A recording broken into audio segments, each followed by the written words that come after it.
I buried my daughter 31 years ago and never stopped grieving. Last Tuesday my phone rang at 2 a.m. Miss Harrison. This is Mercy General. Amanda Clark is here. She finally remembers who she is. My blood ran cold. Because I stood at Amanda's grave in 1993. Mrs. Harrison, your daughter wants to see you. 7 words. That's all it took to destroy 31 years of carefully constructed grief. It was 2:03 a.m. I'd been asleep beside my husband Caleb in our quiet house in Eugene, Oregon. The house where we'd learned to live with a ghost. The house where every room still carried the absence of the daughter we'd buried in 1995. Before we continue, thank you for being here. If you believe survivors deserve to have their voices heard, please consider subscribing. It's free and helps these stories reach others who need hope. Now let's see what happened next. My daughter is dead, I said into the phone, my voice automatic. Flat. I'd said it so many times it had become a reflex. Ma'am, I'm Dr. Rachel Winters from Mercy General Hospital in Portland. The woman in our care is Amanda Clark. She's 49 years old. She's been experiencing recovered memories for the past 72 hours. She remembers a house with a green front door. A mother who baked Dutch apple pie. A father who did terrible movie impressions. And she remembers a birthmark behind her right ear that her mother called her secret wings. I stopped breathing. The secret wings. Our secret. Mine and Amanda's alone. If she's alive, I whispered, then who did I bury? Dr. Winters was quiet for a moment. That's what we need to find out, Mrs. Harrison. But first, your daughter is asking for you. She finally knows who she is. The phone slipped from my hand. It hit the nightstand, clattered to the floor. Caleb was sitting up now, his face pale in the dim light from the alarm clock, staring at me with an expression I couldn't read. Brittany. His voice was careful. Afraid. Who was that? I couldn't answer. My mouth opened but no sound came out. My entire body had gone numb, like my brain had shut down everything except the most essential functions. Breathe in. Breathe out. Don't pass out. Caleb picked up the phone from the floor, pressed it to his ear. Hello. This is Caleb Harrison. Who is this? I watched him listen.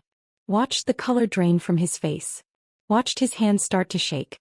We'll be there, he said finally, his voice hoarse. We're leaving now. He hung up. We sat there in the darkness, staring at each other. 38 years of marriage and I'd never seen him look like this. Lost. Terrified. Like the ground had just opened up beneath us. She said, Caleb's voice broke. She said Amanda's alive. I'm 60 years old now and for 31 of those years, I've been a mother with a ghost in her heart. Every November 8th, I visit the grave with the name Amanda Harrison carved into cold granite. Caleb still goes with me, though we've stopped talking much on those drives. What's left to say after 3 decades? Our son Jordan stopped coming years ago. He moved to Boston, built a life far from the town where his sister vanished. He calls on her birthday, voice tight and careful, like he's walking on glass. Like one wrong word will send me spiraling back into the person I became in 1993. We've learned to live around the wound the way you learn to walk with a limp. Our house in Eugene is quiet now, filled with routines we've perfected to avoid the empty spaces. I bake Dutch apple pie every Sunday, even though Amanda's not here to eat it. Caleb grades chemistry papers at the kitchen table, making the same terrible movie impressions that used to make her laugh. His Sean Connery is awful. His Clint Eastwood is worse. But he does them anyway and I smile anyway, and we pretend we're not performing these rituals for a daughter who's been dead for 31 years. We're functional. We're surviving. But we're not whole, and we stopped pretending we ever would be again. I need to get dressed, I heard myself say. My voice sounded far away, like it was coming from someone else's body. Portland is 3.5 hours. For if there's fog. Brittany. Caleb grabbed my hand. We've gotten calls like this before. He was right. 3 times over the years. 3 false alarms that had nearly destroyed us. In 1995, a woman called claiming she'd had psychic visions of Amanda in California. Caleb drove 18 hours based on nothing but desperation and found a girl who looked vaguely similar but wasn't our daughter.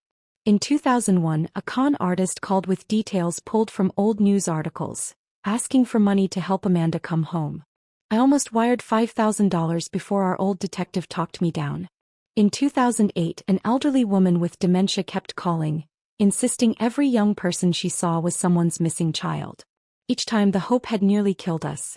Each time we'd had to rebuild ourselves from the disappointment. She knew about the secret wings, I said quietly. Nobody knows about that. Nobody. Caleb went very still. He knew what that meant. The secret wings were ours alone. A bedtime story I'd invented when Amanda was 4 years old and terrified she wasn't special enough, wasn't pretty enough, wasn't anything enough. I'd trace that tiny butterfly-shaped birthmark behind her right ear with my fingertip and whisper that she had secret wings. That butterflies were the bravest creatures because they transformed themselves completely. That she could fly anywhere in her dreams and I'd always be there to catch her if she fell. That detail had never been in police reports. Never mentioned to investigators. Never shared with reporters or grief counselors or anyone. How could a stranger know about that unless she was Amanda? "I'm coming with you," Caleb said, already reaching for his jeans. "No." I touched his face, felt the stubble on his jaw, the familiar shape of him. "Not yet. I need to see first. If it's real." I couldn't finish the sentence. The hope felt too dangerous, too fragile to speak into existence. He understood. After everything we'd survived together, he always understood. Caleb and I are different people than we were in 1993. The first 5 years after Amanda disappeared, we barely spoke. We just passed each other like strangers in our own home, both drowning in grief so overwhelming it became its own presence. A third person living in our house, suffocating us. I blamed him for not driving her to the library that night. He blamed me for the argument we'd had 3 days before she vanished. About whether she should defer her Berkeley scholarship to do environmental activism work for a year. She called me controlling. I'd called her naive. We'd both said things we couldn't take back. And then she was gone and I never got to say I was sorry. We almost divorced in 1997.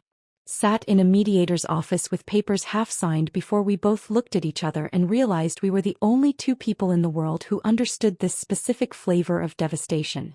So we stayed. We rebuilt something smaller, quieter, more fragile than what we'd had before. Now we hold hands during movies and sleep on opposite sides of the bed, careful not to take up too much space.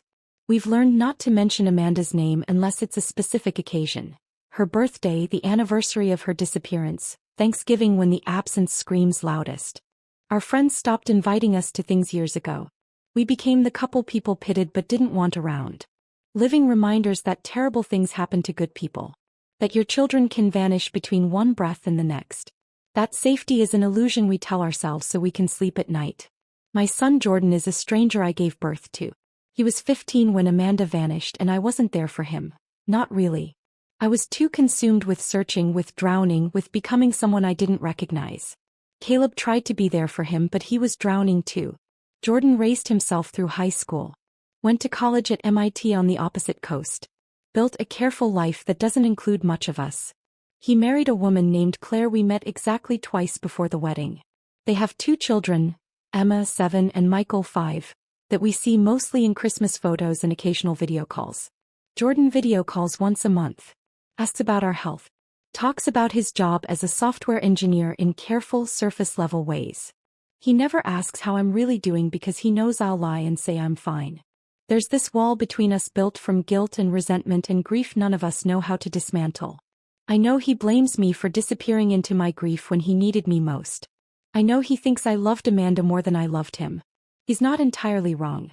That knowledge sits in my chest like a stone I can't swallow and can't spit out. I got dressed in the dark, pulling on jeans and a sweater with hands that wouldn't stop shaking. Caleb sat on the edge of the bed watching me, his face unreadable. "What if it's her?" he asked quietly. "Then we've been mourning the wrong person for 31 years, I said. Then someone else's daughter is in that grave with Amanda's name on it. The thought made me sick.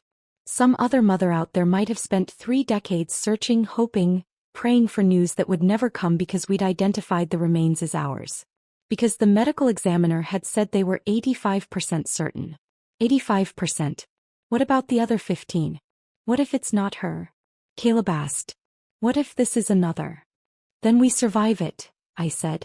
"Like we survived the others." But I didn't believe it. Not this time. Not with the secret wings. I grabbed my purse, my keys, checked my phone. 2:17 a.m. If I left now, I could be in Portland by 6. Maybe earlier if the roads were clear. Caleb walked me to the door, pulled me into his arms and held me like he was afraid I might disappear too. Call me, he whispered against my hair. The second you know. I don't care what time it is. I will. I love you, Britt. I love you too. I got into my car, started the engine, backed out of our driveway in the dark. And as I drove toward Portland on empty highways, I realized that no matter what I found at Mercy General Hospital, nothing would ever be the same again. Either my daughter was alive and everything I'd built my life on for 3 decades was a lie, or she was dead, and this was just another cruel trick the universe was playing on a mother who'd already lost everything once. I didn't know which possibility terrified me more. The highway stretched ahead of me, dark and endless. I kept the radio off. I needed silence to prepare myself for whatever waited at the end of this journey. I needed silence to remember how to breathe. Because somewhere in Portland, in a psychiatric unit at Mercy General Hospital, a woman who called herself Amanda Clark was asking for me. A woman who knew about the secret wings. And I was about to find out if miracles were real. Or if hope was just another way to break. The highway was empty at 2:30 a.m. Just me and the broken white lines stretching endlessly ahead, swallowed by darkness the moment they passed under my headlights. I kept the radio off.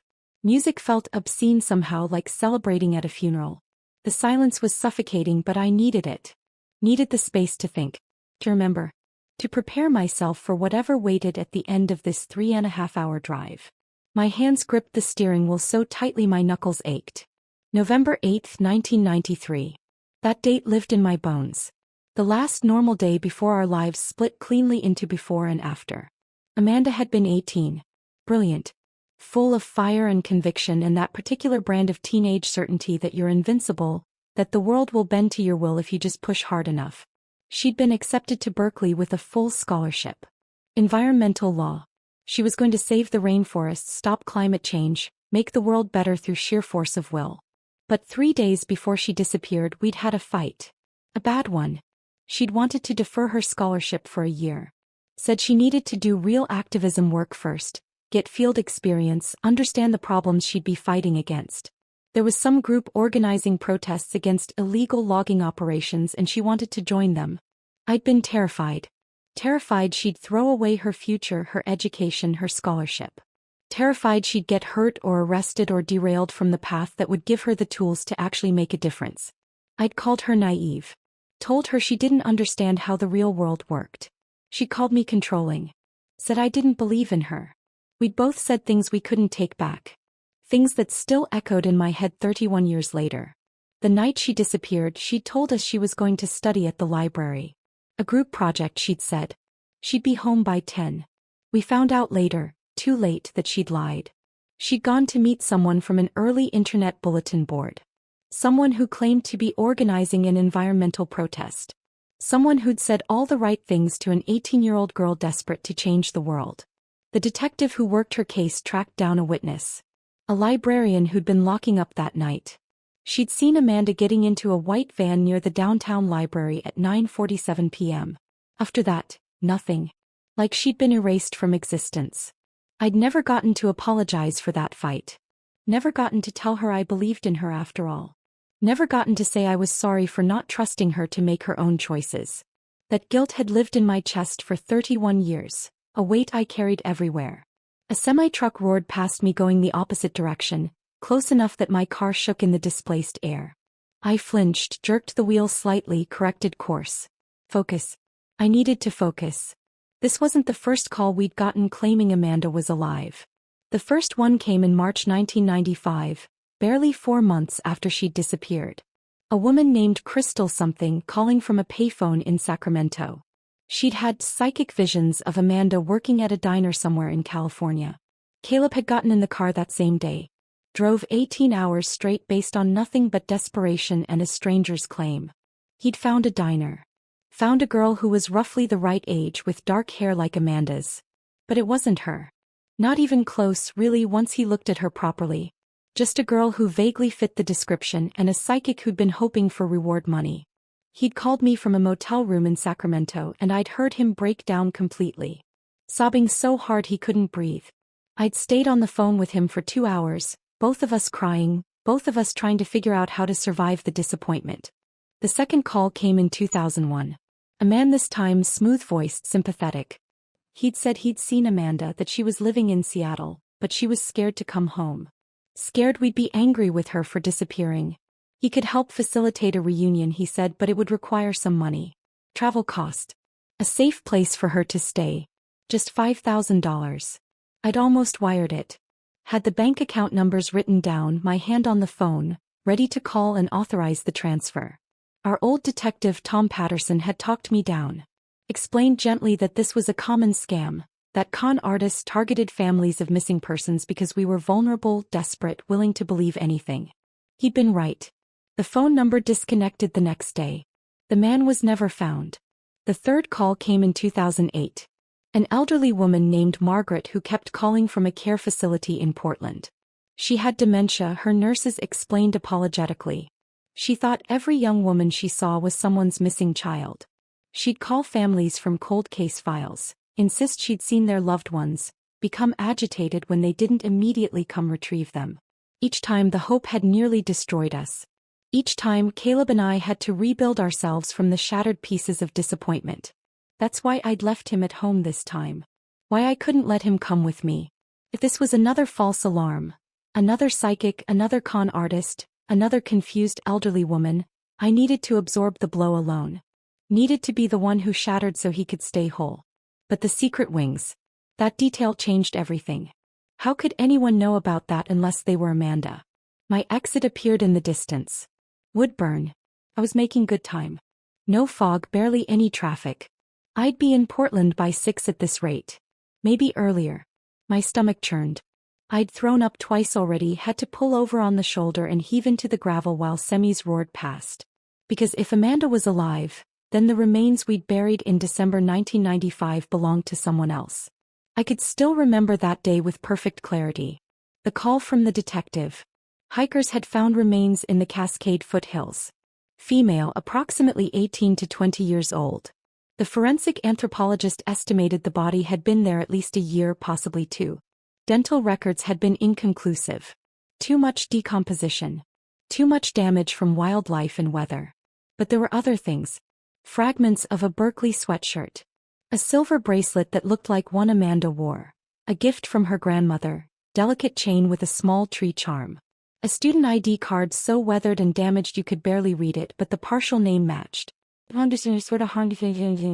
medical examiner had been careful. Professional. He'd said they were 85% certain the remains were Amanda's. 85%. Not 100. Not definitive. But close enough. We'd been so desperate for closure. So exhausted from 2 years of searching, of not knowing, of living in this horrible limbo where she might be dead or might be suffering somewhere and we couldn't help her. 85% had felt like enough. We'd held a funeral. I'd picked out a casket for remains that barely filled a small box. Stood at a grave with Amanda's name carved into granite and said goodbye. Promised her I'd tried everything. Promised her I'd never stop loving her. Promised her I'd live the rest of my life trying to be worthy of being her mother. Now, driving through the darkness toward Portland, I realized we might have stolen another family's closure. Some other mother out there might have spent 31 years doing exactly what I'd done. Waiting. Hoping. Praying for news that would never come because we'd buried her daughter under the wrong name. The guilt of that possibility was crushing. I pulled over again at a rest stop outside Salem. Stumbled to the bathroom and threw up until there was nothing left. Splashed cold water on my face. Stared at myself in the harsh fluorescent lighting. I looked old. 60 years old, and every single one of them written on my face. Lines around my eyes, around my mouth. Gray hair I'd stopped bothering to color years ago. The face of a woman who'd spent 3 decades learning how to survive grief. What would Amanda see when she looked at me? If it was really her. If this wasn't another cruel trick. Would she even recognize me? I got back in the car. Kept driving. The sky was starting to lighten as I reached the outskirts of Portland. That ugly gray color between night and morning, everything washed out and colorless. Mercy General Hospital loomed ahead. Massive. All concrete and glass and fluorescent lights visible even from blocks away. I found parking in a nearly empty garage. Sat in my car for 5 minutes trying to remember how to breathe. Then I forced myself to move. One foot in front of the other. Through the garage. Into the main building. The lobby was quiet. Security guard at the desk. A janitor mopping floors. A few exhausted-looking people scattered in chairs, waiting for news about their own emergencies. "Can I help you?" The woman at the information desk looked kind. Tired but kind. "I'm looking for Dr. Rachel Winters. She's expecting me. My name is Brittany Harrison." The woman made a phone call. Nodded. Hung up. "She'll be right down." I stood there, my legs shaking, my hands clenched into fists to stop them from trembling. 5 minutes that felt like hours. Then a door opened and a woman walked toward me. Early 40s, wire-rimmed glasses, dark hair pulled back in a neat bun. Professional clothes, slacks and a blouse under a white coat. The kind of face that had seen too much human suffering to be easily shocked.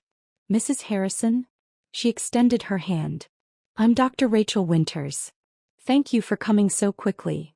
Her handshake was firm. Steady. Everything I wasn't. "I understand this must be overwhelming," she said gently. "Would you like some coffee before we talk? There's a consultation room just down the hall where we can sit." "No." My voice came out harsher than I'd intended. "I'm sorry, I can't. I need you to tell me what you know. Please." She nodded. "Of course. Follow me." We walked through corridors that smelled like antiseptic and floor polish. Everything was too bright, too clean, too sterile. We entered a small consultation room with a table for chairs, and a window that looked out over the parking lot. Dr. Winters gestured for me to sit. I did, gripping the edge of the table to keep my hands from shaking. "The woman we're treating has been living under the name Amanda Clark for approximately 31 years, Dr. Winters began. Her voice was calm, measured. Clinical. She's been in Portland the entire time. Working various jobs. Waitressing, retail, house cleaning. She's experienced homelessness intermittently. Multiple stays at shelters. She has no memory of a life before the name Amanda Clark. Until 4 days ago." "What happened 4 days ago?" I whispered. "She was walking through Pioneer Square. There was a street artist doing portraits from photographs. He sometimes works with a nonprofit that highlights cold cases. Missing persons from the 80s and 90s. One of the photographs he was working from was your daughter's image. Part of a Still Missing Awareness campaign." Dr. Winters paused. Pulled out a tablet. Opened a photo and turned it toward me. "When the woman we're treating saw this photograph, she had what we call a complete dissociative break. She collapsed right there in the square. Paramedics brought her here. She's been in our care for 72 hours. I stared at the photo on the tablet. Not the old missing person poster. A new photo. Recent. Taken here in the hospital. The woman was 49 years old. Her hair was cut short, dyed an unnatural dark brown that didn't suit her complexion. Her face was lined. Weathered. Marked by decades of hardship I couldn't begin to imagine. She was too thin. Cheekbones sharp. Eyes carrying shadows that spoke of things no one should have to survive. But the bone structure. The shape of her face. The way she held her mouth, even in this clinical hospital photo. "Oh God," I whispered. I saw Amanda looking back at me through 31 years of survival. "She's been having recovered memories," Dr. Winters continued, her voice pulling me back from the photograph. "Fragments at first. A house with a green front door. A mother who made Dutch apple pie every Sunday. A father who taught high school chemistry and did terrible impressions of movie characters to make her laugh. A little brother who collected baseball cards." My hand flew to my mouth. "The green door. Our house in Eugene had a green front door. We'd painted it that color in 1991 because Amanda had insisted green was a lucky color. The Dutch apple pie. Every Sunday without fail for 18 years. Caleb's impressions. His awful Sean Connery, his worst Clint Eastwood, the way Amanda would laugh so hard she'd cry. Jordan's baseball cards. He'd kept them in a shoebox under his bed, organized by year and team, protective sleeves for his favorites. There's more, Dr. Winters said gently. She remembers a dog named Copernicus. A scar on her left ankle from falling off a skateboard when she was 12. A favorite teacher named Mr. Patterson who encouraged her to apply to Berkeley. She remembers the last argument she had with you, about whether she should defer college for a year to do environmental activism work. I couldn't breathe. Couldn't speak. Every detail was correct. Every single one. I need to see her, I whispered. Please. Dr. Winters stood. Follow me. But Mrs. Harrison, she paused at the door. I need to prepare you. The woman you're about to see has lived through significant trauma. She's not the girl you lost. She may never fully be that girl again. The integration process between who she was and who she's been forced to become will take years. Possibly her entire lifetime. I nodded, not trusting my voice. We walked through corridors that felt endless. Past rooms with closed doors hiding other people's private battles. Past nurses' stations with charts and monitors and the quiet beeping of machines. Past waiting areas with uncomfortable chairs and outdated magazines. Dr. Winters talked as we walked, but I barely heard her. Something about dissociative identity, about trauma responses, about the brain's remarkable ability to protect itself by erasing memories too painful to carry. My heart was pounding so hard I thought I might collapse right there on the linoleum floor. We stopped outside a room marked 4C. Dr. Winters put her hand on my arm. Looked me straight in the eye. She's terrified, she said quietly. Terrified you'll reject her. Terrified you'll blame her for disappearing. Terrified you won't want her back after all these years. She's convinced she's not worthy of being your daughter anymore. I wanted to say that was insane. That nothing in this world or any other could make me not want my daughter back. But my throat had closed completely. No sound would come out. Dr. Winters studied my face for a moment, then nodded. She opened the door. The room was small. Standard hospital setup. A bed with rails, a chair by the window, bland beige walls, fluorescent lights that made everything look slightly sickly. A window overlooking the parking lot where early morning light was just starting to break through the gray. A woman sat in the chair by the window. She stood when I entered. Slowly, like her legs might not hold her. She was 49 years old, not 18. I had to keep reminding myself of that. 49. She'd lived an entire adult lifetime without me. Her hair was cut short, choppy, like she'd done it herself with kitchen scissors. Dyed an unnatural dark brown that didn't suit her complexion, growing out at the roots to show gray underneath. Her face was lined.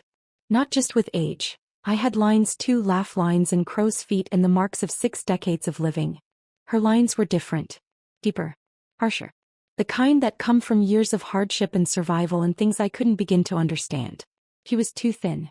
Not the thin of someone who'd missed a few meals. The thin of someone who'd gone without for years. Her cheekbones were sharp, her collarbones prominent even under the oversized hospital clothes. Donated clothes, I realized. Sweatpants and a t-shirt that hung off her frame like they were made for someone else's body. She stood with her shoulders hunched, her arms wrapped around herself. Like she was trying to make herself smaller. Less noticeable. Less real. But her eyes. God, her eyes.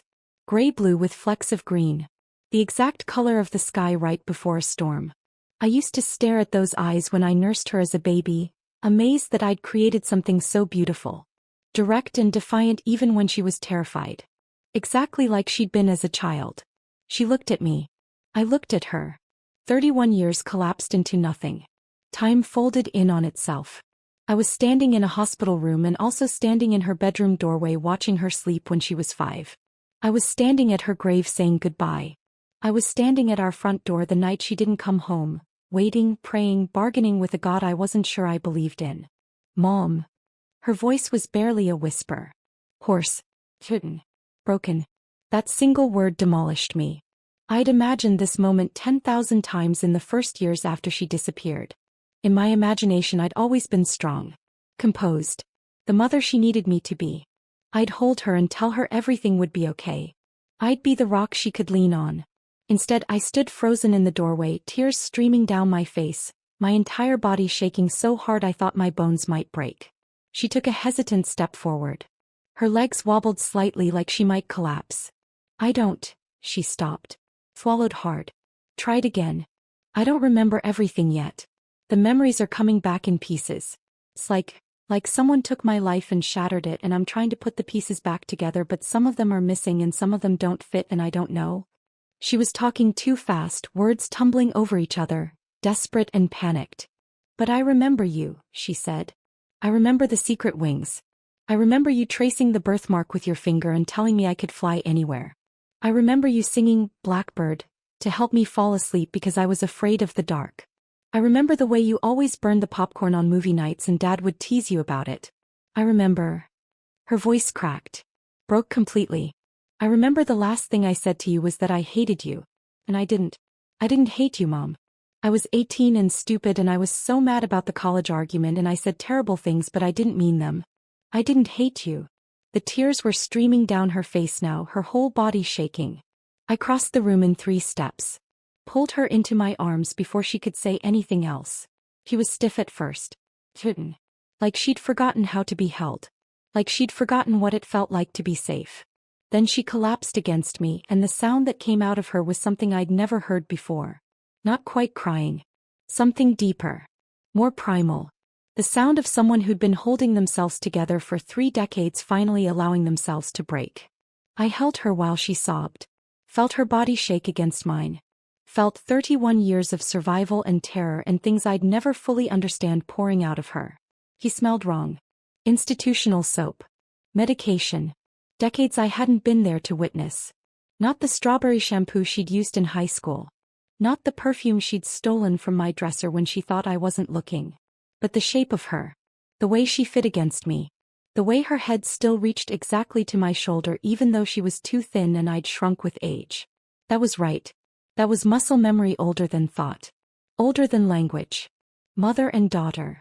A bond that 31 years hadn't managed to sever. You're alive, I whispered into her hair. Baby, you're alive. That's all that matters. You're alive and you're here and I've got you. I've got you. I don't know how long we stood there. Long enough that my legs started to ache. Long enough that Dr. Winters quietly left the room, giving us privacy. Eventually Amanda's sobs quieted. Turned into hiccuping breaths. Then just shaky breathing. She pulled back slightly. Looked up at me with red, swollen eyes. I'm sorry, she whispered. I'm so sorry. I should have been more careful. I should have told you where I was really going that night. I should have. No. I cupped her face in my hands. No. You were 18 years old. You didn't do anything wrong. Do you hear me? None of this is your fault. Fresh tears spilled down her cheeks. I did terrible things to survive. Things I can't take back. Things that make me not sure I deserve. Stop. My voice was fierce. Firmer than I'd intended. There is nothing you could have done that would make me stop loving you. Nothing. You survived. That's what matters. You survived and you're here and we're going to figure everything else out together. She stared at me like she didn't quite believe it. Like she was waiting for me to change my mind. To reject her. Come sit, I said gently. Please. I'm 60 years old and my legs are about to give out. A ghost of a smile flickered across her face. So brief I almost missed it. We sat. Her in the hospital chair. Me on the edge of the bed. Close enough that our knees were almost touching. I reached for her hand. She let me take it. Our fingers laced together and I held on tight. Tight enough that our knuckles went white. Tight enough that it almost hurt. Neither of us let go. Tell me, I said softly. Tell me what you remember. Whatever you can. Take your time. Amanda took a shaky breath. Stared down at our joined hands. And slowly, haltingly, with long pauses where she had to collect herself, she began to tell me what she remembered. Not everything. The memories were still fragmented, still coming back in jagged pieces that didn't always connect properly. But enough. Enough to understand that my daughter hadn't died on November 8, 1993. She'd been taken. She'd been erased. She'd been turned into someone else entirely. And somehow, impossibly, against odds I couldn't begin to calculate, she'd survived. Amanda's voice was hollow as she began to speak. Like she was reading words written by someone else. November 8, 1993, she said. I remember that date now. I'd forgotten it for so long but it's back. Every detail. I squeezed her hand. Waited. I'd been talking to someone online. On a bulletin board. We didn't have social media back then, not like now. Just these message boards where people posted about different topics. I was on one about environmental activism. She paused. Took a shaky breath. His name was Marcus. At least that's what he called himself. He said he was organizing protests against illegal logging operations in the Cascades. He talked about direct action, about making a real difference, about how young people like me were the only ones brave enough to actually do something instead of just talking about it. Her voice cracked slightly on the last words. He said there was a group meeting at a coffee shop downtown. Independent coffee house near the library. Said I should come meet everyone, see if it was something I wanted to be part of. I told you I was going to study at the library. I lied. I know, I whispered. The detective told us later. It's okay. It's not okay. Her voice was fierce suddenly. Agree. None of this is okay. I lied to you and because of that. Stop. I gripped her hand tighter. You were 18. You didn't do anything wrong. She shook her head but didn't argue. Just kept talking. When I got to the coffee shop, it wasn't just Marcus. There were 3 people. A woman maybe mid-30s with short blonde hair. And 2 men. One was older, 40s maybe. The other was younger, closer to my age. Her hands started shaking. I held them steady. They were so nice. So friendly. They bought me coffee. They talked about all these amazing actions they'd done. Tree sitting, road blockades, protests at corporate headquarters. They made it sound exciting. Important. Like I could actually make a difference. Amanda's voice dropped to barely a whisper. They said there was an action happening that night. Not a protest, something more direct. They were vague about the details, but they made it sound urgent. Important. They said they could use another person, especially someone young who looked innocent. I'd be perfect for it, they said. She pulled her hand away from mine. Wrapped her arms around herself. They offered me a ride. Said the location was about an hour outside the city.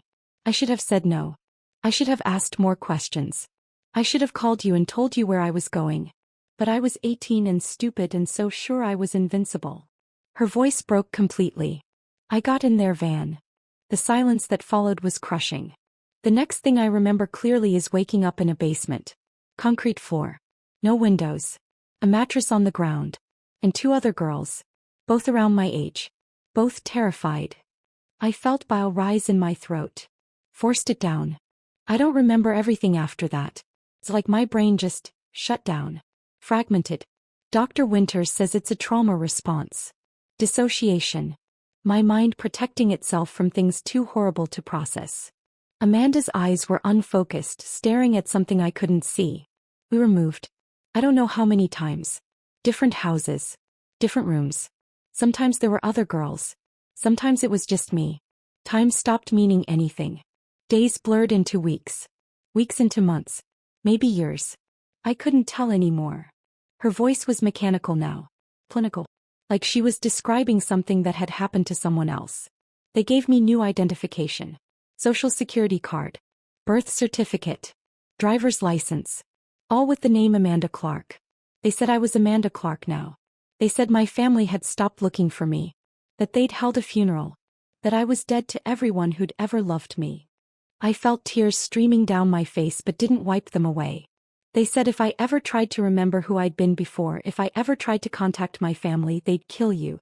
They'd kill Dad. They'd kill Jordan. They'd make sure everyone I'd ever loved suffered because of me. Her voice cracked. So I stopped trying to remember. I just let it go. Let her go. The girl I'd been. Because keeping her alive meant putting you in danger and I couldn't do that. So I became Amanda Clark instead. She looked at me finally. Her eyes were swimming with tears. For 31 years I was nobody. A ghost. I worked whatever jobs I could get. Waitressing. Cleaning houses. I was homeless for a while. Stayed in shelters. Slept on couches belonging to people I barely knew. I survived, but I wasn't living. I was just existing. Oh baby, I whispered. I'm so sorry. I'm so sorry we couldn't find you. It's not your fault. Her voice was fierce. None of this is your fault. You didn't do this to me. They did. She took another shaky breath. About 5 years ago things started changing. I'd have these dreams. About a house with a green front door. About baking pie with a woman whose face I couldn't quite see. About a man doing terrible movie impressions that made me laugh. About a little boy with baseball cards. She wiped tears from her face with the back of her hand. I thought I was going crazy. Amanda Clark didn't have those memories. Amanda Clark didn't have a family. Amanda Clark appeared fully formed at 18 years old with no past. But the dreams kept coming. And slowly they started feeling less like dreams and more like memories. Amanda stood up suddenly. Walked to the window. stared out at the parking lot below. 4 days ago I was walking through Pioneer Square. There was a street artist there. He does portraits from photographs sometimes. Works with some nonprofit that highlights cold cases. She turned to face me. One of the photographs was me. My 18-year-old face. Part of some still missing awareness campaign. When I saw it, her whole body started shaking. It was like someone flipped a switch in my brain. Everything came flooding back at once. My real name. Your face. Dad's voice. Jordan as a kid. Copernicus sleeping at the foot of my bed. The fight we had about deferring college. The way you always burned the popcorn. The secret wings. She wrapped her arms around herself, like she was trying to hold herself together. I collapsed right there. Screaming. I couldn't breathe. Couldn't think. 31 years of memories hitting me all at once. People called an ambulance. They brought me here. Dr. Winters has been helping me piece it together, but it's like trying to reassemble a person who's been shattered into a million pieces. I stood up, crossed to where she stood, put my arms around her from behind and held her while she cried. You remember Copernicus? I asked softly after a while. She nodded against me. He was the best dog. He'd always steal food off the counter when he thought no one was looking. A shocked laugh escaped me. I'd forgotten that. He stole an entire chicken once, Amanda said, and there was the ghost of a smile in her voice. Right off the table at Thanksgiving. Dad chased him around the yard for 20 minutes. We had to order pizza, I remembered. Jordan thought it was the best Thanksgiving ever. Amanda turned in my arms. Looked up at me with red, swollen eyes. Jordan, she whispered. My little brother. Is he? He's alive. He's in Boston. He's married. Has 2 kids. I touched her face gently. You're an aunt. Fresh tears spilled down her cheeks. I missed his whole life. I know. But he's going to want to see you. When you're ready. She nodded. Then something seemed to occur to her. Mom, she said slowly. If I'm alive, if I've been alive this whole time, then who did you bury? The question I'd been dreading. We don't know yet, I said quietly. The remains will need to be re-examined. Dr. Winters said they'll do DNA testing. Try to identify whoever. I couldn't finish. Amanda's face crumpled. Some other family has been waiting for answers while I was alive. Some other mother has been. Stop, I said firmly. That is not your fault. None of this is your fault. She looked at me with those eyes that had seen too much, survived too much. I hummed Blackbird in the shower this morning, she said suddenly. I didn't even realize I was doing it until Dr. Winters mentioned it. You used to sing that to me every night. You were afraid of the dark, I remembered. It was the only thing that helped you sleep. I still am, she whispered. Afraid of the dark. Afraid of basements. Afraid of white vans. Afraid of so many things. I pulled her close again. Held her tight. We're going to get through this, I promised. Together. However long it takes. She didn't answer. Just held on to me like I was the only solid thing in a world that kept shifting beneath her feet. Maybe I was. Dr. Winters knocked softly on the door about 20 minutes later. Amanda and I were still holding each other, neither of us quite ready to let go. I'm sorry to interrupt, Dr. Winters said gently. But Mrs. Harrison, there are some practical matters we need to discuss. And Amanda needs to rest. She's been awake for over 30 hours. I looked at my daughter. Her eyes were red and swollen, her face pale with exhaustion. She looked like she might collapse at any moment. I'll be right outside, I promised her. I'm not going anywhere. Amanda's grip on my hand tightened. You promise? I promise. She let go slowly like she was afraid I'd disappear if she blinked. I followed Dr. Winters into the hallway, my legs unsteady. The fluorescent lights felt too bright after the dim hospital room. Everything felt surreal, like I was moving through a dream. I need to call my husband, I said. And my son. They need to know. Of course. There's a consultation room down the hall where you'll have privacy. Take all the time you need. My hands were shaking so badly I could barely unlock my phone. I had 17 missed calls from Caleb. 3 voicemails. A dozen text messages asking if I was okay, asking what was happening, asking if he should come. I called him. He answered before the first ring finished. Brittany. His voice was raw. desperate. Please tell me. It's her. The words came out broken. Caleb, it's really her. It's Amanda. The sound he made wasn't quite a sob, wasn't quite a gasp. Something in between. Are you sure? Are you absolutely? I'm sure. Tears were streaming down my face again. She knew things, Caleb. Things nobody else could know. The secret wings. Copernicus. The argument about college. She remembered the Thanksgiving he stole the chicken off the table. I heard him break down completely on the other end. Heard him trying to speak and failing. Heard 31 years of grief pouring out of him. Is she okay? He finally managed. Is she hurt? She's alive. She's been through, my voice cracked. She's been through things I can't even begin to understand. But she's alive, Caleb.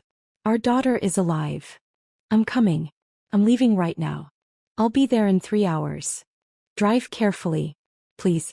I need you to get here safely. I love you, Britt. I love you too. I hung up. Stared at my phone. I needed to call Jordan. It was 7:15 a.m. on the East Coast. He'd be getting Emma and Michael ready for school. Following the same morning routine he'd built, 3,000 miles away from the family that had fallen apart when his sister disappeared. I called him. It rang 4 times before he picked up. Mom. His voice was immediately concerned. What's wrong? It's like 4 in the morning there. I'm in Portland. At a hospital. I took a shaky breath. Jordan, your sister is alive. The silence stretched so long I thought the call had dropped. What are you talking about? His voice was carefully controlled. Too controlled. Amanda's dead. We buried her in 1995. We buried someone else. We didn't know. The medical examiner made a mistake. But she's here, Jordan. She's been living in Portland this whole time with no memory of who she was. Until 4 days ago. Mom. His voice was tight now. Strained. Is this another? We've been through this before. The psychic. The con artist. That woman with dementia. I can't. It's real. I cut him off. She knows things. Private things. Family things. Things no stranger could know. I heard him say something muffled to Claire. Heard her voice responding. Heard him walking, a door closing. Are you sure? He asked quietly. Are you absolutely sure this time? I'm looking at her face right now in my mind and I see your sister. I see the girl who used to read you bedtime stories and threatened to beat up anyone who messed with you. I see her, Jordan. His breath hitched. Does she remember me? She remembered your baseball card collection. She remembered protecting you. She asked about you the second she could form words. I heard him crying. My son who'd built walls so thick around his grief that I'd almost forgotten he knew how to cry. I'll get on the first flight out, he said. I'll be there tonight. Tell her. His voice broke. Tell her I'm coming. Tell her I never stopped missing her. I will. After I hung up, I sat in that consultation room for a long time, trying to process everything that had happened in the past 5 hours. At 2:03 a.m. I'd been asleep in my bed. Now it was barely 8 in the morning and my entire world had been turned inside out. Dr. Winters found me there 20 minutes later. Mrs. Harrison, do you feel up to discussing next steps? I nodded, though I wasn't sure I felt up to anything. We sat across from each other at a small table. Dr. Winters had a file folder in front of her. Official looking. The kind that holds documents that change lives. First, we'll need to do DNA testing, she began. To officially confirm Amanda's identity. It's a formality at this point. I don't doubt who she is, but it's necessary for legal purposes. We can do that today. How long for results? With expedited processing, about a week. Maybe less. A week. 7 more days of existing in this strange limbo between impossibility and confirmation. There will also need to be interviews with law enforcement, Dr. Winters continued. The FBI has a task force that deals with trafficking cases. They'll want detailed testimony from Amanda about what she remembers. Names, locations, descriptions of the people involved. Any information that might help them find other victims or prosecute perpetrators. The thought of Amanda having to relive her trauma for strangers made me feel sick. Will she have to? I asked. Testify, I mean. That will be her choice. No one can force her. But the information she has could potentially save other lives. Help find other missing girls. Bring people to justice who've been operating for decades. I nodded slowly, understanding the weight of what Amanda would have to carry. She'll need intensive therapy, Dr. Winters went on. What Amanda is experiencing is called complex PTSD. She's lived through sustained, repeated trauma that fundamentally reshaped her identity. For 31 years she's been someone else entirely. The process of integrating those two identities, Amanda Clark and your daughter, will take years. Possibly her entire lifetime. What does that mean? I asked. Integration. It means learning to hold both truths simultaneously. That she is Amanda Clark with all the experiences and survival skills that identity required. And that she is also your daughter with all the memories and connections that identity holds. It means processing decades of trauma while also processing the grief of everything she lost. It won't be linear. She'll have good days and terrible days. Breakthroughs and setbacks. Dr. Winters leaned forward slightly, her expression serious. Mrs. Harrison, I need you to understand. The woman in that room is not the 18-year-old girl you lost. She's a 49-year-old woman who's survived things most people can't imagine. She's been shaped by experiences you weren't there to witness or protect her from. Expecting her to simply become who she was before isn't realistic or fair. I know, I said quietly. I don't expect that. I just want her to have a chance to heal. To build whatever life she can from here. Dr. Winters nodded. There's one more thing we need to discuss. The remains you buried in 1995. My stomach dropped. If Amanda is your daughter, then someone else's child is in that grave. The remains will need to be exhumed and re-examined. We'll do DNA testing, try to identify who they actually belong to. For 31 years I'd visited that grave. Brought flowers on Amanda's birthday. Sat on the grass and talked to her about Jordan's life, about Caleb's retirement, about the grandbabies she'd never meet. Now I had to face the reality that it had never been Amanda lying there. It had been someone else's daughter. Someone else's sister. Someone else's friend. There's another family out there, I said slowly. Another mother who's been waiting. Possibly. The remains might match someone in the missing persons database. Or they might not. We may never know who she was. The guilt was crushing. Some family had spent 3 decades in the same hell we'd lived through, except they'd never gotten closure. Never gotten answers. Because we'd taken their daughter and buried her under the wrong name. I want to know, I said firmly. As soon as you identify the remains, I want to know. If there's a family still searching, I need to tell them. They deserve that. Dr. Winters studied my face for a moment. That's very compassionate of you. Most people in your position would just want to move forward, not look back. How can I move forward knowing another mother is still waiting? I asked. Knowing she might be visiting an empty grave the way I thought I was doing for 31 years? Dr. Winters nodded slowly. I'll make sure you're notified as soon as we have information. I stood up. My legs were unsteady, my whole body exhausted. Can I go back to her now? Of course. But Mrs. Harrison, Amanda needs to rest. She's been awake for over 30 hours and her body and mind are both exhausted. She'll sleep most of the day, which is exactly what she needs. I walked back to room 4C. Pushed the door open quietly. Amanda was lying in the hospital bed now, her eyes already closing. A nurse was adjusting her checking her vital signs. I sat down in the chair by the window. The same chair she'd been sitting in when I first walked in. Mom. Amanda's voice was drowsy. You're still here. I'm still here. I'm not going anywhere. Promise. I promise, baby. I'll be right here when you wake up. Her eyes closed. Within minutes, her breathing evened out into sleep. I sat there watching her. My daughter. Alive. Here. And I wondered how we were going to survive rebuilding a life that had been destroyed 31 years ago. But I knew one thing with absolute certainty. We would survive it. We'd already survived the worst. Everything else was just details. Caleb arrived at the hospital just before noon. I was sitting in the chair by Amanda's bed watching her sleep when I heard his footsteps in the hallway. Fast. Urgent. Like he'd been running. I stepped out to meet him before he could burst into the room and wake her. He looked terrible. His hair was uncombed, his shirt wrinkled, his eyes red-rimmed and wild. He'd aged a decade in the 6 hours since my phone call. Britt. He grabbed my arms. Is it real? Please tell me it's real. It's real. I pulled him into a hug, felt him shaking against me. She's in there. She's asleep, but she's real. She's alive. The sound that came out of him was something between a sob and a gasp. He held on to me like I was the only thing keeping him upright. I need to see her, he whispered. I know. But Caleb, listen to me first. I pulled back, looked him in the eye. She's not 18 anymore. She's 49. She's lived through things we can't imagine. She looks different. Sounds different. She's not the girl we lost. He nodded, but I wasn't sure he'd really heard me. I opened the door to room 4C quietly. Amanda was still sleeping, curled on her side, one hand tucked under her cheek like she used to do as a child. Caleb stood in the doorway, frozen. I watched him take her in. The short, badly dyed hair. The lines on her face. The way she looked too thin even under the hospital blankets.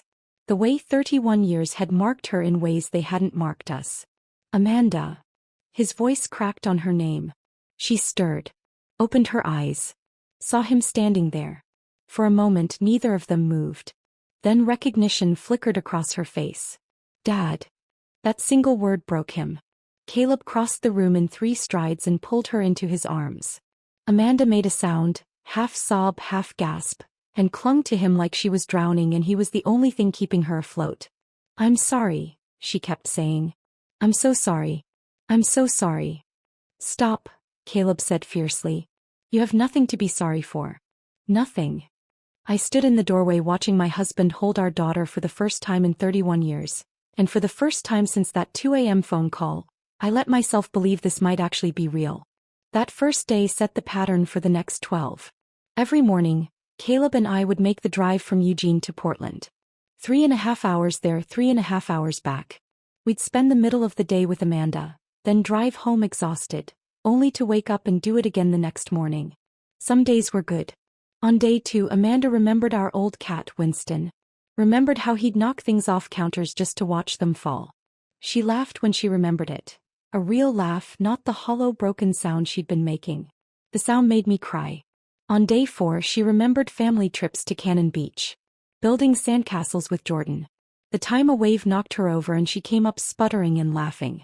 Caleb teaching her to skip stones. Me warning her not to go too far into the water. You were always so worried, Amanda said. About everything. You'd pack 3 extra jackets just in case. I was trying to keep you safe, I said. Her smile faded. You couldn't keep me safe from everything. On day 5 she remembered Christmas mornings. How Jordan would wake everyone up at 5 a.m. too excited to wait. How we'd make hot chocolate and open presents in our pajamas. How Caleb would always pretend he hadn't gotten me anything, then pull out something he'd been hiding for weeks. Each memory was a small victory. Another piece of herself she was reclaiming from the decades of erasure. But other days were terrible. On day 6, Amanda had a panic attack so severe they had to sedate her. She'd been fine one moment talking about her favorite teacher in high school, and then suddenly she was hyperventilating, screaming that she couldn't breathe, that the room was closing in on her. We tried to help, but the nurses had ushered us out while they dealt with it. Caleb and I sat in the hallway listening to our daughter scream, and there was nothing we could do. On day 8 she had a dissociative episode. We'd been talking about Thanksgiving traditions when suddenly Amanda's eyes went blank. Completely empty. Like no one was home. Amanda. I'd said. Baby, can you hear me? Nothing. She stared straight through me like I wasn't there. Dr. Winters had explained later that it was a trauma response. When the memories became too overwhelming, Amanda's brain would essentially shut down. Disconnect from reality. It was a survival mechanism, but it was terrifying to witness. On day 9, Amanda refused to see us at all. When we arrived, the nurse said she'd had a bad night and didn't want visitors. We'd sat in the waiting room for 4 hours, hoping she'd change her mind. She never did. I'd cried the entire drive home. But we kept coming back. Every single day.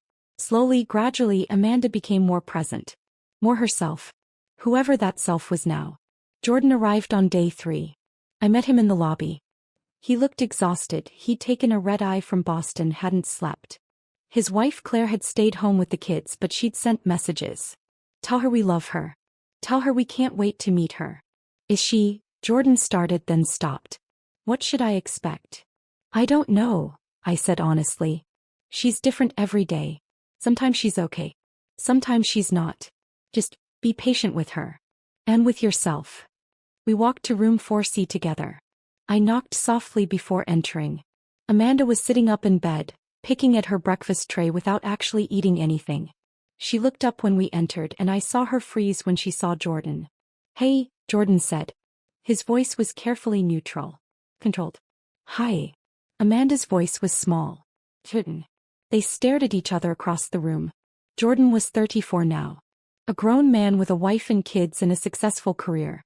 The last time Amanda had seen him he'd been 15. A kid in braces who collected baseball cards and hero-worshipped his big sister. "You got tall," Amanda said finally. A surprised laugh escaped Jordan. "Yeah. You missed that." "I missed a lot of things." The silence stretched. Uncomfortable. Heavy with everything that couldn't be said. "I was 15 when you disappeared," Jordan said finally. 15. I needed my sister and you were gone. And then I needed my parents and they were gone too.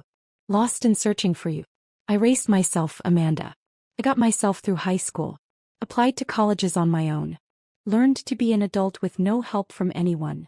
His voice was tight. Controlled. But I could hear the anger underneath. Amanda's eyes filled with tears. "I'm sorry. I know it's not your fault," Jordan continued. "I know you didn't choose this.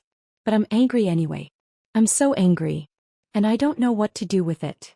"You can be angry," Amanda whispered. "You have every right to be angry." "I don't want to be angry." Jordan's voice cracked. "I want my sister back. But I don't know if that's possible. Because the sister I remember was 18 years old. And you're 49, Amanda finished. "I'm 49 and I've lived an entire life you know nothing about and you've lived an entire life I wasn't there for. And I don't know how to fix that." "Maybe we can't fix it," Jordan said. "Maybe we just have to start over." They didn't hug that day. Didn't touch at all. But Jordan pulled a chair close to the bed and sat down. And they talked for 3 hours. About Jordan's life, his wife, his kids. About his job as a software engineer. About the life he'd built 3,000 miles away from the family that had fallen apart. Amanda listened to all of it, tears streaming down her face, mourning everything she'd missed. When Jordan left, he squeezed her hand. Brief, tentative, but real. "I'll come back tomorrow," he said. "Okay," Amanda whispered. It wasn't forgiveness. It wasn't reconciliation. But it was a start.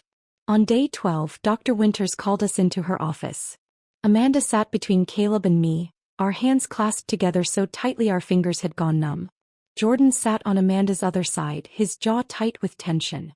Dr. Winters looked at us across her desk. Her expression was unreadable. For one terrible moment I thought she was going to tell us it wasn't a match. That Amanda was delusional. That we'd let ourselves hope for nothing. Then she smiled. "It's definitive," she said.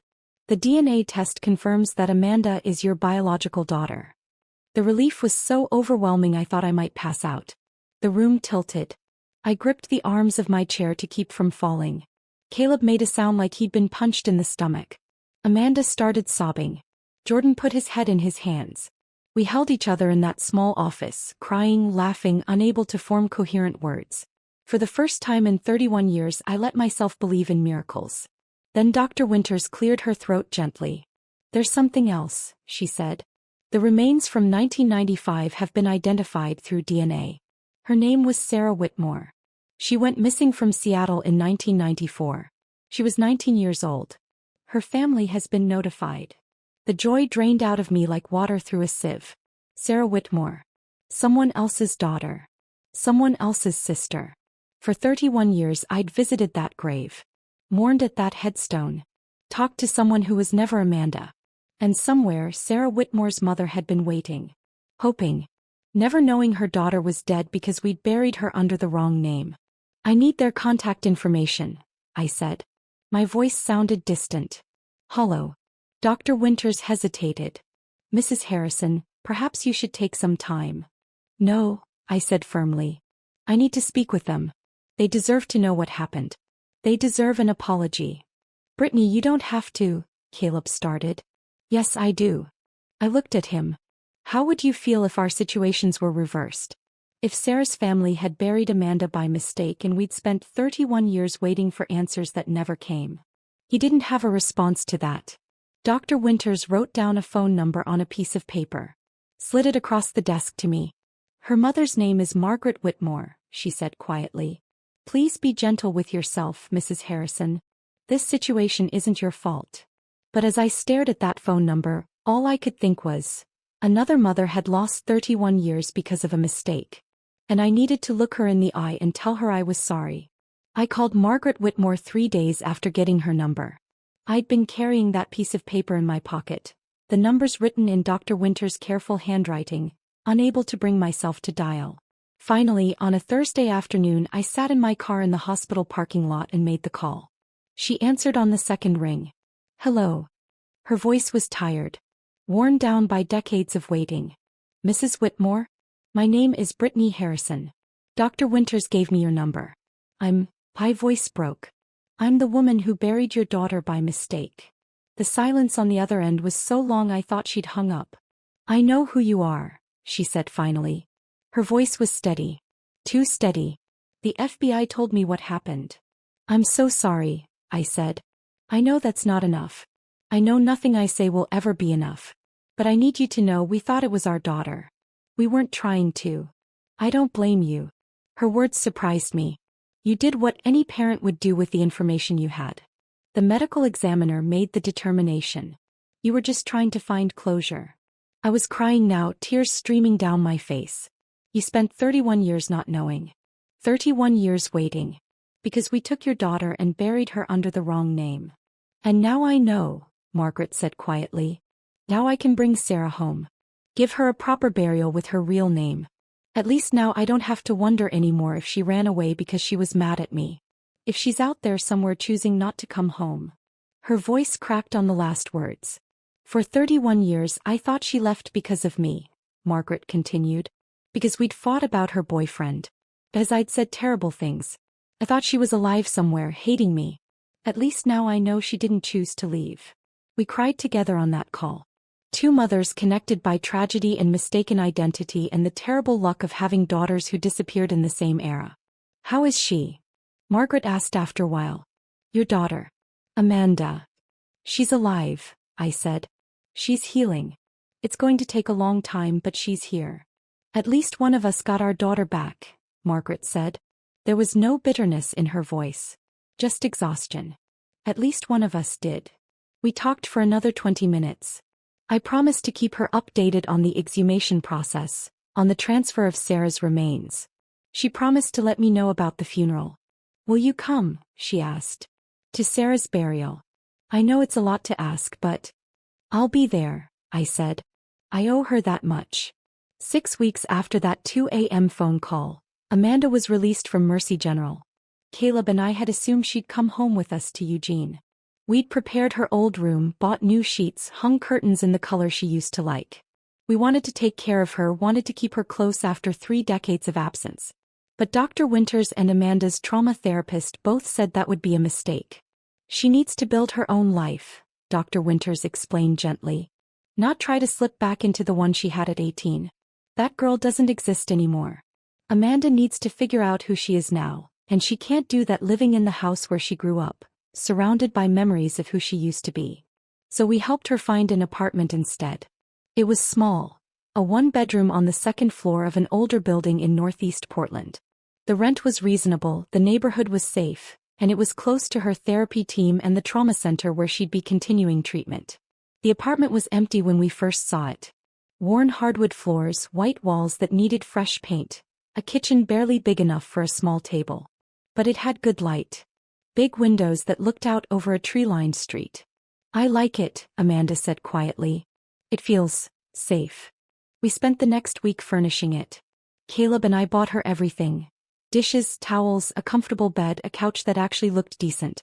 I hung curtains while Caleb assembled furniture, making the same terrible jokes he'd been making for 40 years. Why did the furniture maker go to therapy? He asked while struggling with an IKEA bookshelf. Amanda looked up from unpacking kitchen supplies. Why? Because he had too many shelf issues. A small smile flickered across her face. Brief, uncertain but real. That's terrible, Dad, she said.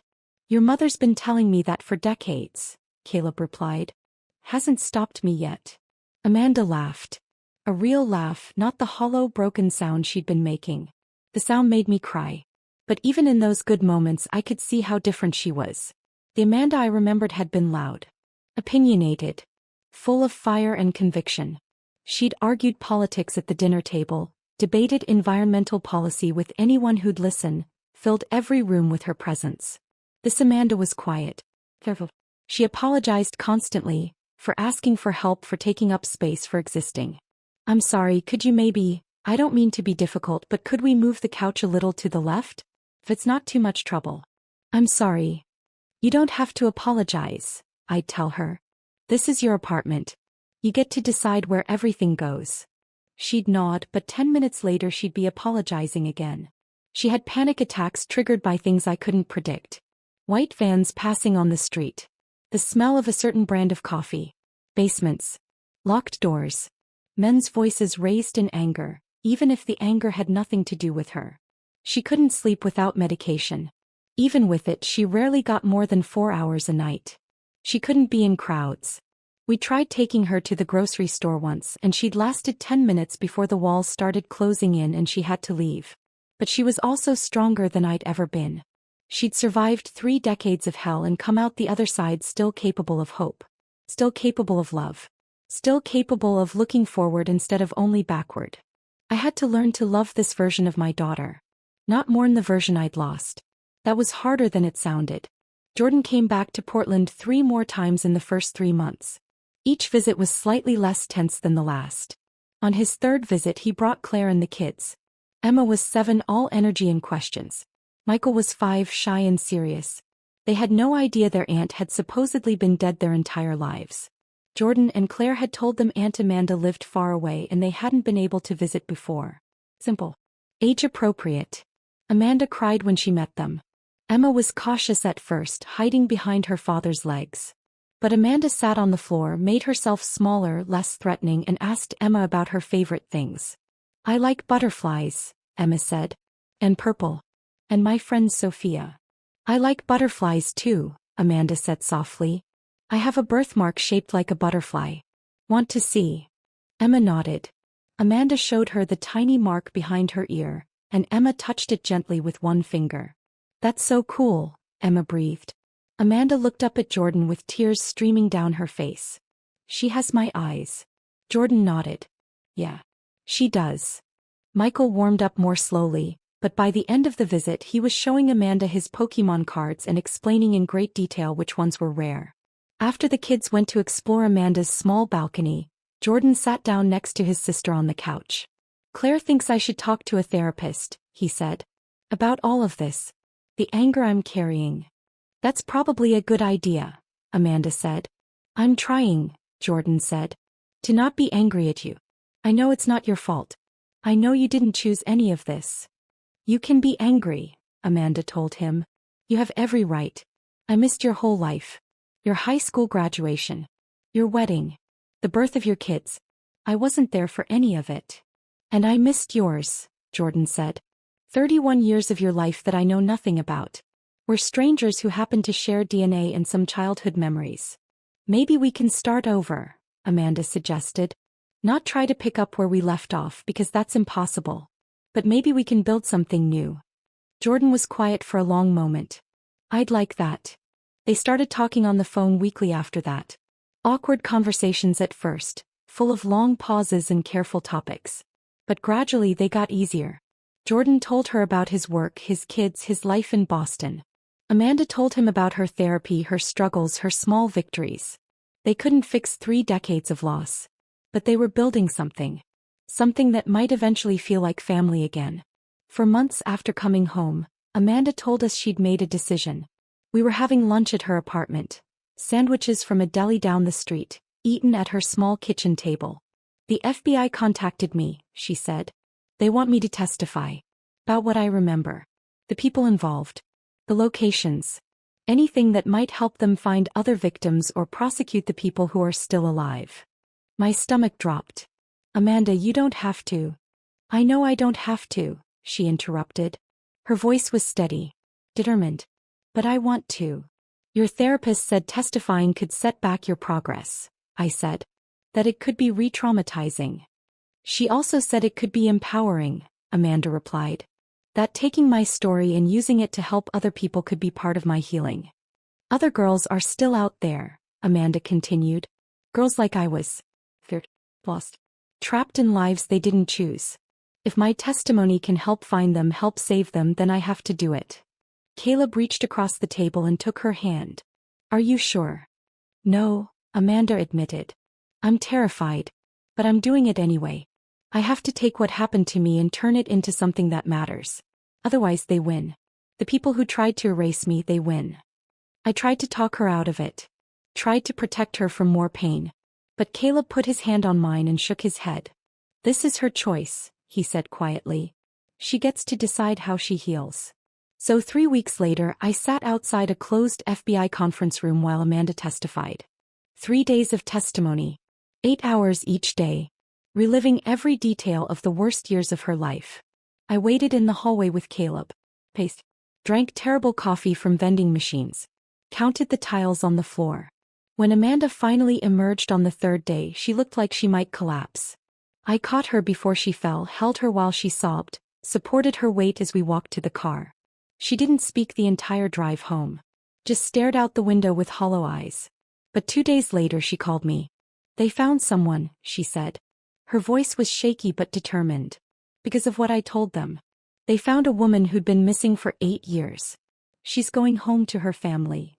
Oh baby, I whispered. It was worth it, Amanda said. It was worth every second of reliving it if it means one more person gets to go home.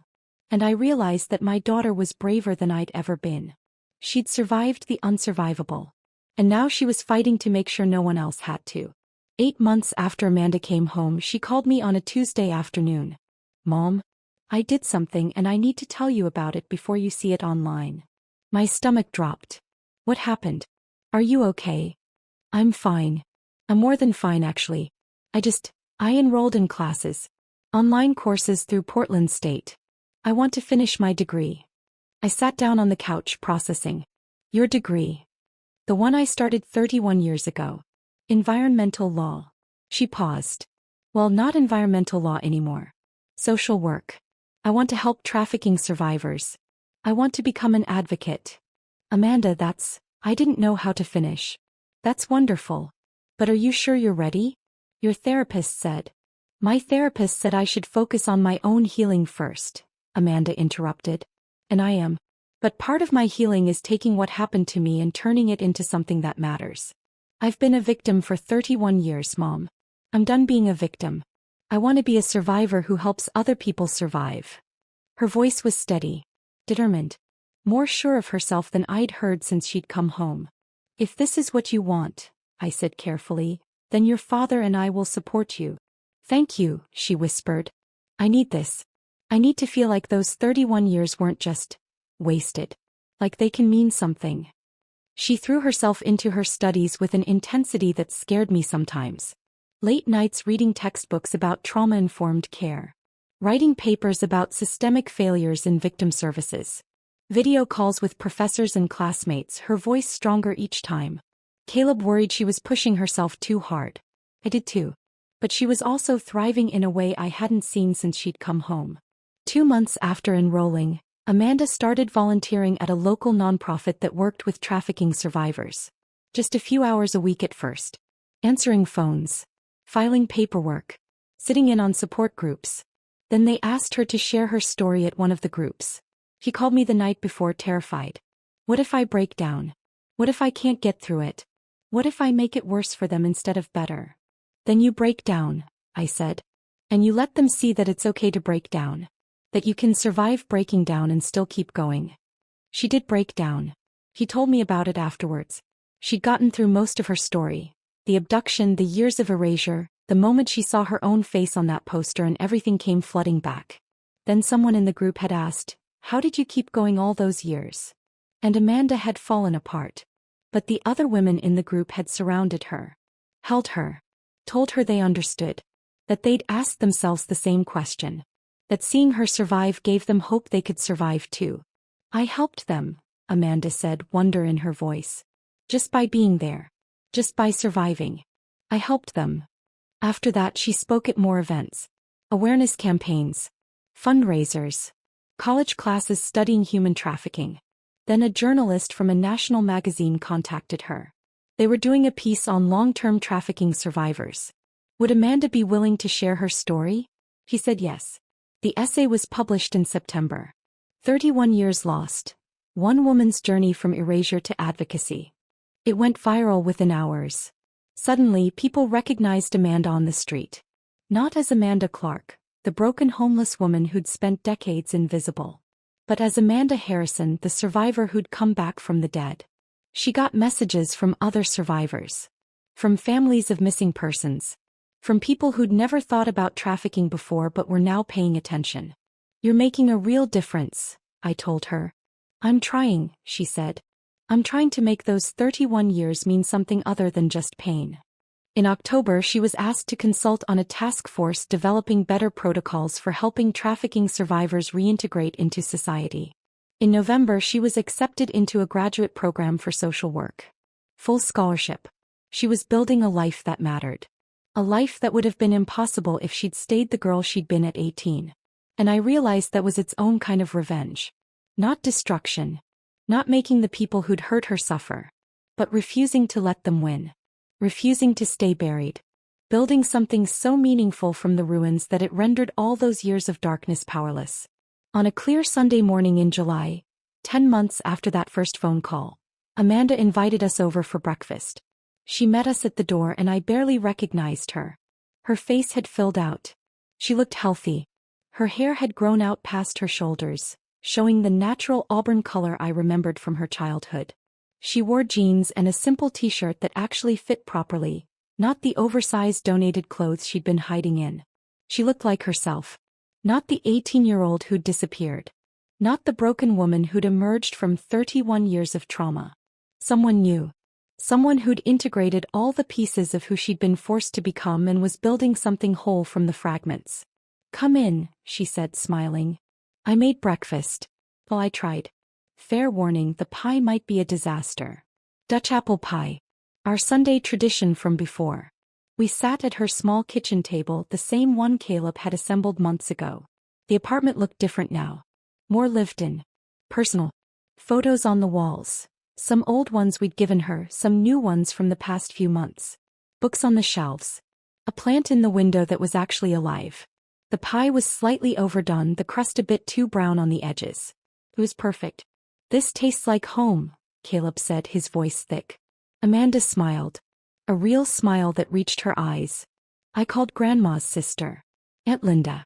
She still had the exact recipe written in Grandma's handwriting. She mailed it to me. You called Linda? Asked, surprised. I've been calling a lot of people, Amanda said. Trying to reconnect with family. I talked to Aunt Linda for 2 hours. She remembered me as a kid. Told me stories I'd forgotten. It was nice. To hear about myself through someone else's eyes. To know I existed before I was Amanda Clark. He took a bite of pie. I have some news. I wanted to tell you in person. Caleb and I exchanged glances. I've been accepted into a graduate program. Portland State. Social work with a focus on trauma and victim advocacy. I start in September. Amanda, that's incredible, I said. There's more. I've been asked to join a task force. They're developing new protocols for helping trafficking survivors reintegrate. The task force wants input from actual survivors, not just academics and law enforcement. They asked me to consult. Her voice was steady. Proud. I'm also writing a book, she continued. A memoir. My literary agent thinks it could really make a difference. Help people understand what long-term trafficking looks like. How survivors can rebuild.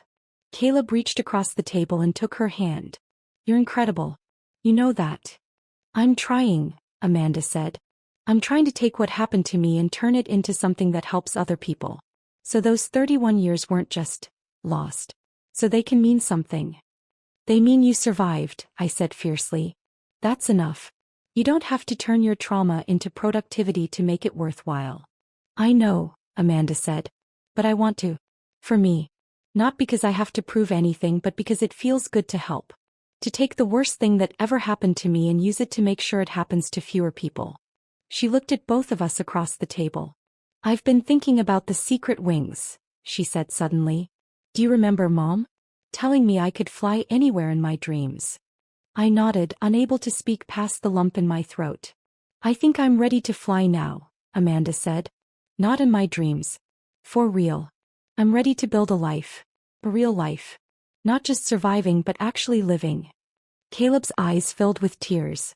Then that's what we'll help you do. However long it takes. We're not going anywhere.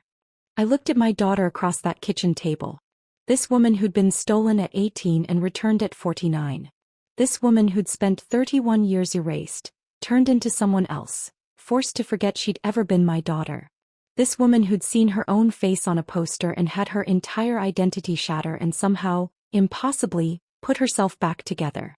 We'd lost 31 years. We'd buried the wrong girl. We'd mourned someone who was still alive, still fighting, still refusing to be defeated. But we had now. We had this moment. This pie that was slightly overdone but tasted like redemption. This small apartment that Amanda had turned into a home. This woman who'd survived the unsurvivable and was choosing to live fully anyway. I went to Sarah Whitmore's funeral, I said quietly. Margaret invited me. I thought you should know. Amanda nodded. How was it? Sad. But also, there was closure. Margaret got to bury her daughter under her real name. Got to say goodbye properly. He thanked me. For calling her. For making sure Sarah got her identity back. I'm glad, Amanda said. No one should be buried under the wrong name. Everyone deserves to be remembered as themselves. She smiled slightly. I used to think about that. When I was Amanda Clark. I'd wonder if anyone would remember me when I died. If anyone would care. Or if I'd just disappear and no one would even notice. We would have noticed, I said fiercely. Even when we thought you were gone, we noticed your absence every single day. I know that now, Amanda said. I'm starting to really believe it. We sat there for a long time. Eating overdone pie. Talking about nothing and everything. Making plans for Thanksgiving, for Christmas, for Jordan's next visit with the kids. Building a future from the pieces of a past that had been shattered. And I realized this was Amanda's revenge. Not against any specific person. Not destruction or violence or making anyone suffer. Her revenge was this. Surviving. Coming home. Refusing to stay buried. Building a life so full of meaning and purpose that it rendered 31 years of darkness powerless. They'd tried to erase her. They'd stolen her name, her identity, her entire life. But she'd come back. And she was flying. If this story of survival and resurrection had you on the edge of your seat, hit that like button right now. My favorite part was when Amanda saw her own face on that missing persons poster and everything came flooding back. What was your favorite moment? Drop it in the comments below. Don't miss more powerful stories like this. Subscribe and hit that notification bell so you never miss an upload. Never miss an upload. Never miss an upload. Never miss an upload. Never miss an upload. Never miss an upload. Never miss